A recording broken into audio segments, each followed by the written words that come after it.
And as we just mentioned, we're going to record the main presentation, and then for question and answers, we're going to turn off the recording so that that part's private. But let me pull up my screen now, and let's see. All right, it should be sharing the video now.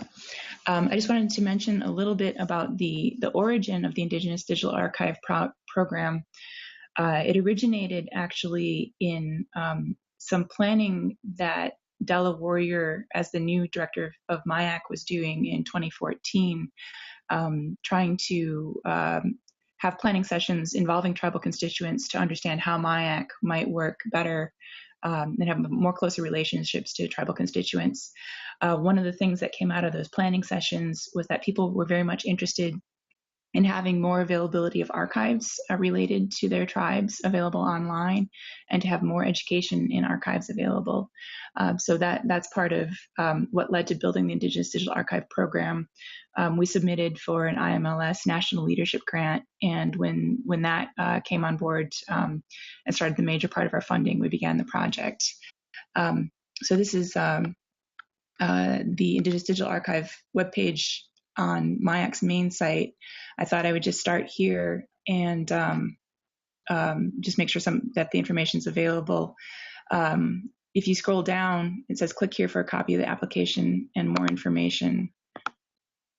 And that takes you over to our project blog, where you can find information about the Fellows program, including a copy of the application is available there. The Fellows program is a pilot project. We're seeking applicants for 3 seats for three fellows from the members of tribal groups of New Mexico plus Hopi. We plan to have a kickoff workshop at MIAC in March. We'll provide the hotel costs and mileage for travel, and what that's designed to do is to provide us a session to really start working together. We'll have members of the advisory panel there to really help you get set up in working with the Indigenous Digital Archive, feel comfortable working with it, and to help refine your research plan to address your research topic. We will have another in-person meeting for midpoint in the fellowship for midpoint presentations, again meeting with the advisory panel, doing some preliminary presentations, and then we'll have a concluding meeting again at MIAC with travel costs provided. We're really looking forward to the aspect of being able to work together in those ways.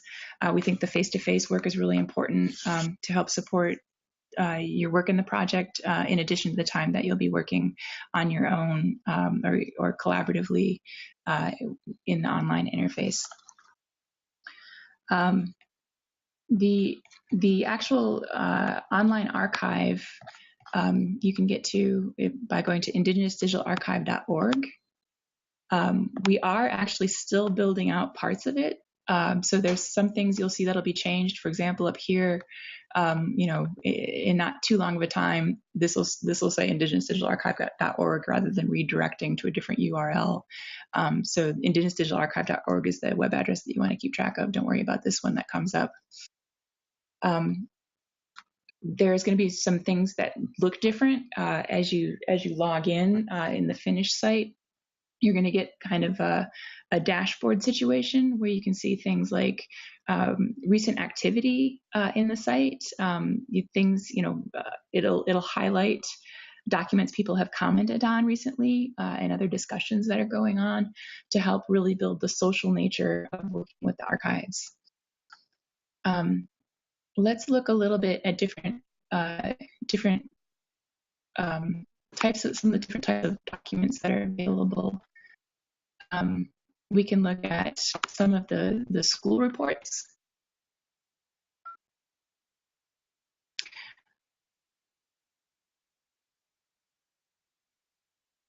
My internet connection is a little bit slow right now. What you saw there was the ability to browse by name of school, and then this is documents that the computer has indexed as having these terms in it. So we're actually going to swap the order of the results of this page, because right now it gives you first the pages, and then you have to scroll all the way down to get to the documents. And it might make sense, particularly when it's a whole document about Zuni, to start out with the document itself. So we can go and look at this document just to see the kinds of things that are in here.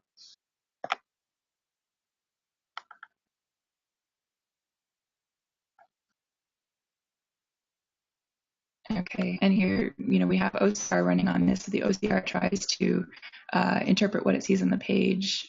Even sometimes it tries with some of the handwriting.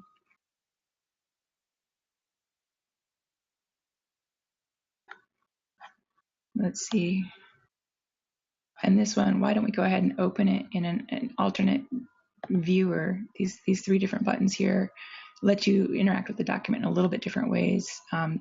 You may develop a personal preference as you work with the IDA about what kind of viewers you want to look at each time. So here, this is the superintendent of responsible for Zuni in 1926 is giving a report. So in here, they're listing values of property belonging to Indians, it says, as part of their annual report. Let's see, which is this? Oh, I think this is population, entire population? Yeah, minors, adults. And it looks like they have columns for people to do things based on blood quantum kind of thing. Oh, and a little bit on the school. Number of children in the jurisdiction, those that were not able to come to school for listed reasons that the bureaucrats had picked, number of eligible children in school, and where the children of Zuni are at. So for example, here in 1926, they're saying 4 children at Zuni are at Riverside at the Sherman Indian School, 12 are at the Santa Fe Indian Industrial School, 4 at Haskell, and 40 at Albuquerque Indian School. So you get some pretty detailed demographics sometimes. Again, it's not personally identifying, but you can see patterns that are happening in, not patterns, but you see specifics that are happening in communities at different times.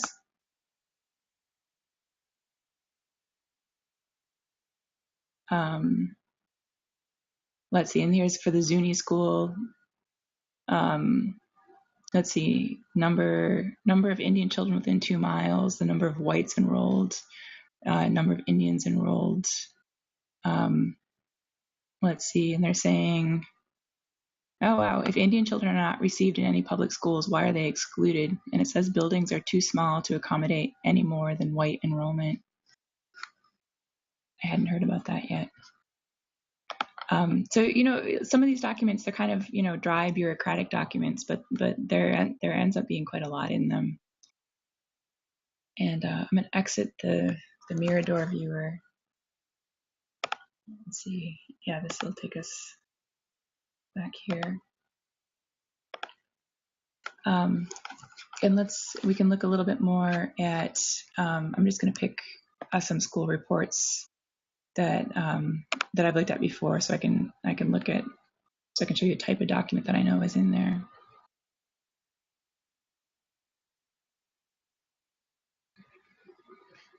So in the Santa Fe Indian Industrial School reports, and again, we just have the documents that are from the let's see. Let's try this. I don't know why it's saying 0 images. They might be updating something in the software, and it might be giving a little buggy there. But we only have documents related to the time that the schools were completely part of the early government Indian boarding school system. We don't have any of the self-determination documents, just the early stuff here. But we can look over in the Santa Fe school reports. This is typical, these annual reports for the superintendent. And they'll actually include lists of names of students in the school that year. So this is showing some highlighting of terms of the computer file, and we'll be able to toggle that on and off. But it's giving you the people's names, what tribe they're associated with. And so these are from 1920 students at the Santa Fe Indian Industrial School. We don't have the individual student files. We focused on scanning things that were available on microfilm. Plus, our advisory board felt that at least initially, putting student files online is something that would be too private, and we didn't want to do that. But if you got really interested in looking up particular students, you could write to the National Archives at Denver with the student name, and they could give you a copy of the student file if it exists. So there's a lot of potential for kind of deep biographical information in there. Those files can contain all sorts of things, including letters from family members to the superintendent, for example. So there's quite a bit of research potential there. These names are highlighted. The computer processing that we do, we scan the documents, or we scan the microfilm copies. It's run through OCR, optical character recognition, where the computer tries to figure out what the text says. And then there's another bit of computer processing that picks out things like names and geographical places. It's very good at picking out dates also. And we fed it a list of tribes. So it looks for those things in the documents too. So when those things are available, it brings up these notes here. Probably this screen will be a little bit reorganized. But here's the notes that it's found. So if you see something on there that the computer hadn't picked up, you can also add the note about the person. For example, I know on one of these pages is Feliciana Tapia, my husband's grandmother who went to the school.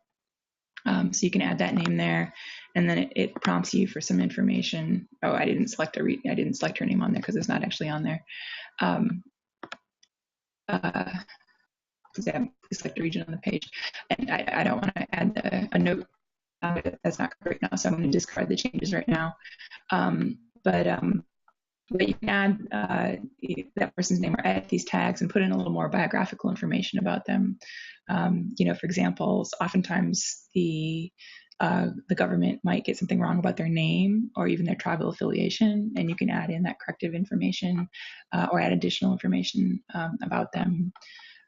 We're also going to be having tools for adding photos and additional documents too, if you want to build out more about a particular person or event even on the site. So that's some of what's available with the reports. Other types of documents, we're starting to build out a description of the series. That'll be available to give you a little bit more information. But there is also just kind of a plain old list of the documents that are available. And you can see that over from our blog post. Click here for full list of documents available. And it takes you to a Google spreadsheet that you can, if you comment on it, we receive the comment and can respond to it. But this shows you the records that we have available in this first round of the Indigenous Digital Archive. This really here is kind of experimental letters received by the Superintendent of Indian Trade, because it's not so much focused on New Mexico, but it was just kind of interesting since it was only one reel, to see what was going on in that kind of area of Indian administration by the government at that time. We have the records of the New Mexico Superintendency of Indian Affairs. And if you click on the link there, what it takes you to is a copy of the finding aid for those records. So it tells you a little bit more. This is from the National Archives description of the records that they're providing, which is where all these come from. So related to the boarding schools particularly, you get the annual reports of the superintendents. At that time, the superintendents also have administrative powers over tribes in the area too. So they do a little bit of reporting. Again, it's generalizations about conditions going on. So you'll see things about them talking about encroachments onto tribal lands by area non-tribal farmers and that kind of thing. Just various things that fell under their domain. So those are the annual reports. There's also another set of documents specifically focused on the schools that are the reports of outside inspectors who would come through and visit the Indian schools and do inspections. So it's kind of interesting because it's an independent viewpoint from that of the superintendent reporting on things. There's actually quite a bit of records from the Santa Fe Indian Industrial School. Again, this is based on what's available from the National Archives, having microfilmed it. We scanned off a microfilm because it was easy to get a lot of records to start out, which is what you kind of need to be able to follow the stories of people and events. So this is a list of the records. So you get letters sent 1890 to 1913, letters sent to the Commissioner of Indian Affairs by the Superintendent of Santa Fe Indian School 1898 to 1894. Wait. I'm not reading that right, or there's a typo. That date range seems funny, but sometimes there's mistakes in these volumes themselves, and so you have to transcribe that properly. Press copies of letters sent to the Commissioner of Indian Affairs 1900 and 1913, and then additional letters sent. So this is for Santa Fe Indian School. There's actually quite a lot of records from the period of 1890 to 1917. There's a really dense amount of records, and then we continue to have records from the annual reports and their inspections into the 1930s. So there's a lot there for Santa Fe Indian School particularly. You see here is a list of the reports of those inspections. You can see that, and the schools listed here. You'll see that there's schools that are kind of outside of the Southwest area. That's because as we got these reels, we scanned the reels. You buy a scan of the whole reel, and the way that they had microfilmed the record was simply in alphabetical order. So if you pick up Carlisle School from Carlisle, Pennsylvania, which is one that we're interested in, you get California Superintendency and Carson, and Central Superintendency also. Well, quite a few, Cheyenne and Arapahoe. They just all come on the same reel. So there's sort of a little bit of a nationwide flavor to what's available, which can be useful for comparative purposes if you want to see if what was happening at one school seems to have been typical or not. That can be really useful. We picked up records from schools in New Mexico, and then also picked up, there's quite a lot, and also picked up the reels related to Carlisle and also to Standing Rock, since MIAC has an exhibit coming up on Standing Rock. That was germane to get. So that was from the field inspections. You get a list of the superintendent annual narrative and statistical report. So there's the schools and the year it covers, and all that kind of thing. So this is just a way to get an easy overview before that information is built out a little bit more on the site here under the series information. Plus it has the easy links to the finding aids.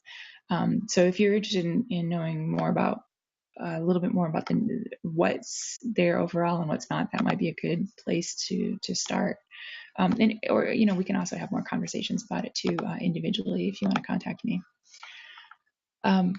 So if you look for, the OCR is also kind of useful too, because for things that we brought over into the Indigenous Digital Archive, you can actually do quite a bit of searching. So for example, if I might want to see if there's things mentioning Fred Caboti, who was a student at Santa Fe Indian Industrial School and started painting there. We can see, okay, here's mentions of him in these documents. So we can take a look at that. So I'm going to guess that his name is here as part of a list of students. So yeah, there he is, Fred Caboti, Hopi, under the, what they call the Moqui Agency. And I lost my toggle button there, but I think this is just purely listening to students. You could also look and see what the previous page is, or down what the beginning of that section is.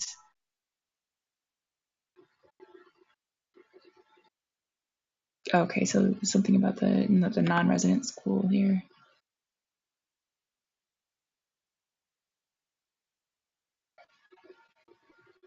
So you can page through the document starting with your search results, or here looks like he's mentioned in the narrative section.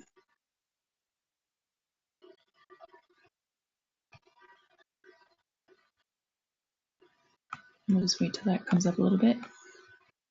I think I'm taxing the connection because I'm recording the video while the site I think is getting it. So it's talking about Fred Caboti here. Maybe if we come down here. Okay.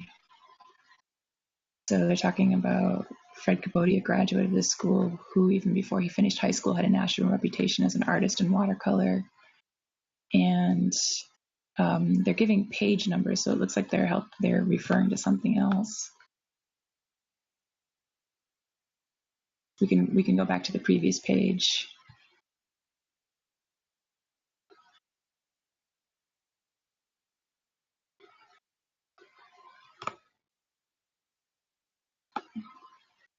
And here we see that, okay, what these page numbers are referring to is a publication of the Sherman Institute in 1926, featuring some Santa Fe Indian Industrial School graduates.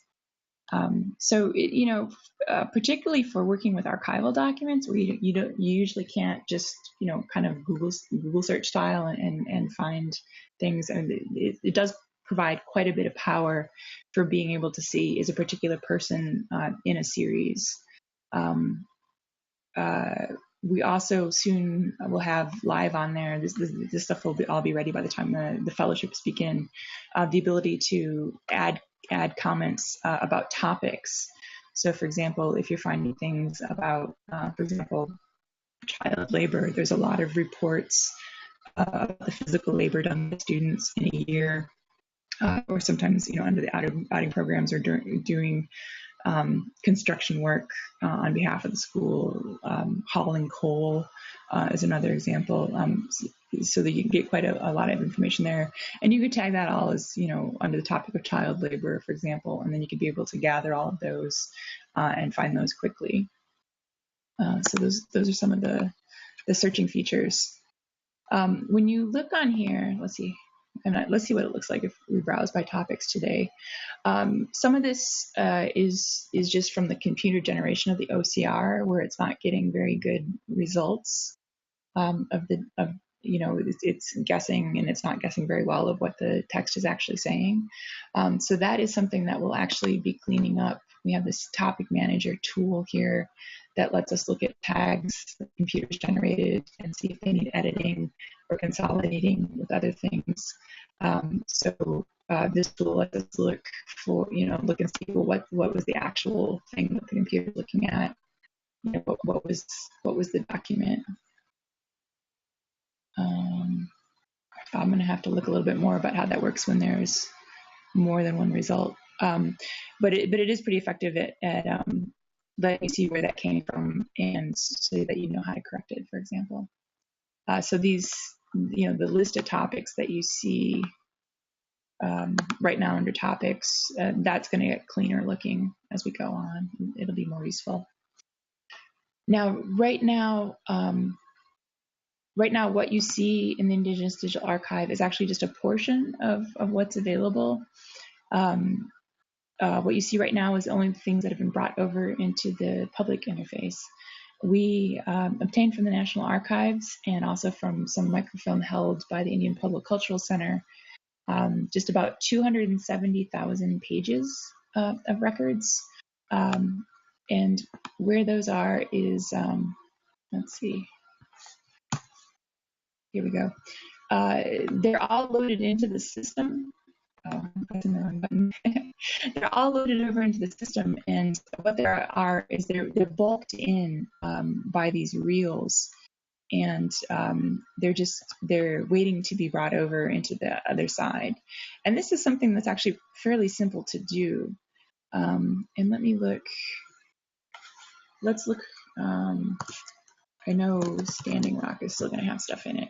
So here's some of the school records from Springfield School and Standing Rock. And this is what you're going to see here is representation of the entire reel that we got from the National Archives.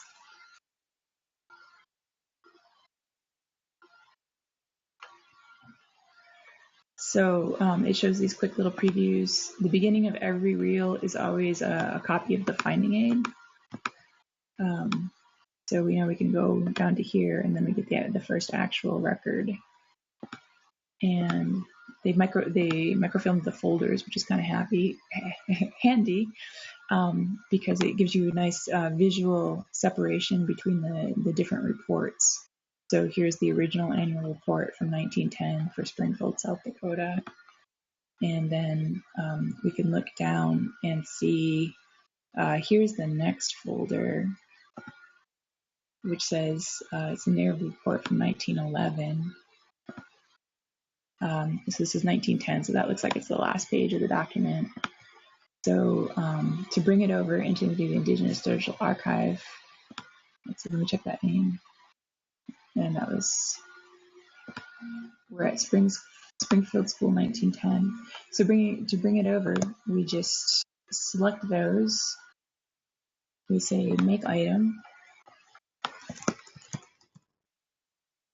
And Springfield School, and I'm going to check what's our pattern for naming. Springfield School annual reports.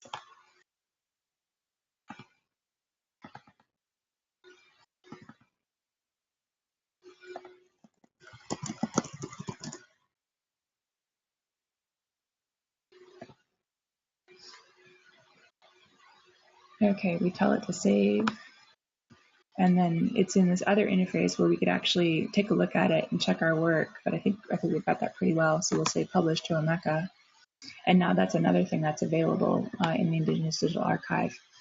It takes a little while for the computer processing to run through, just in terms of like a day, and then it'll be fully indexed and available here.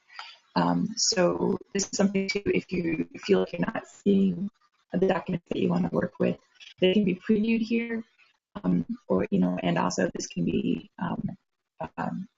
something that you do as part of preparing your site to work with, if that's relevant to your research. So that's what we call the sorting room. That's a thing that that will be open to people who are interested in just how to use it. And we'll sort of communicate about how we're naming files, just so that we have consistency there. But we're working through that pretty quickly. The topic manager, that's going to be a password protected thing, since it's kind of easy to make really broad changes here. But then the Indigenous Digital Archive itself, of course, is open to everyone. If you create a login, then you can comment on documents, you can tag documents, and you can create collections of your own, collections of documents you're interested in, and upload things that you want to. This isn't showing here. There used to be kind of samples of people commenting, but that's not in the site at the moment, but that functionality will be there. And let's see. So that's sort of a walkthrough of the types of documents. Again, if you want to look at the types of reels, that's over here. There's also a wish list for the next round. We talked with the National Archives, and they're very interested in the project. And we talked to them about how we had found matching funding to get the copies of microfilm for them, and they said, "Oh, you know what? We don't want you to have to pay for those anymore. Send us a wish list of what else you want put in there." And so we did. it's actually wish listed as it's only $200,000 if we had to pay for it. But if there's things that are particularly of interest too, we can ask them and see if they'll prioritize that for what they would scan and share with us. Things that we're asking include like the remaining boarding school records, the remaining annual narrative and statistical reports from other schools, and the inspections of the schools also. So those are some of the things there. Let's see. So there's a little bit at the site. There's the types of documents. Oh, the research topics. So again, if you have a topic that comes from your own family history, community history, research interests, that's great. There's also suggested research topics that can help build the information in the Indigenous Digital Archive, such as researching a little bit more about some of the jurisdictions. For example, this San Juan jurisdiction has different boundaries at different times. So some of the research projects could be looking at a particular area and seeing what the jurisdictions were over time related to the records that are in here, and maybe producing a map that helps people find which records would be related to their area. Doing more on the histories of the schools, that's also a potential research topic that would help amplify the information about the records that are in there. There's all kinds of research questions that can come from, researching about the schools themselves. So those were all things that we were thinking about with the advisory panel, and you're most welcome to suggest other topics as well. We are accepting applications by email. Again, if you go over here to the Fellows, if you go to the blog at indigenousdigitalarchive.org, you get the call for applications, click for the applications form, and then you'll need to please copy and paste this document into a word processing document, something you can edit the text, or another Google document if you prefer, and then fill it out and then email it to us by the end of November 11th, 2017, by 11:59 p.m. Email it to info@nativedocs.org. We will need the copy of your answers to the application, and then also a copy of just a one-page CV or resume also. Please put your name as the start of the file name for both your answers to the question and for your CV resume. Have those two different files start out with the same information, your name in the same format, so that we can group them together easily as we're reviewing applications. And I just wanted to say thank you very much for considering applying to the Indigenous Digital Archive Fellows Program. We really look forward to receiving your application. Thank you.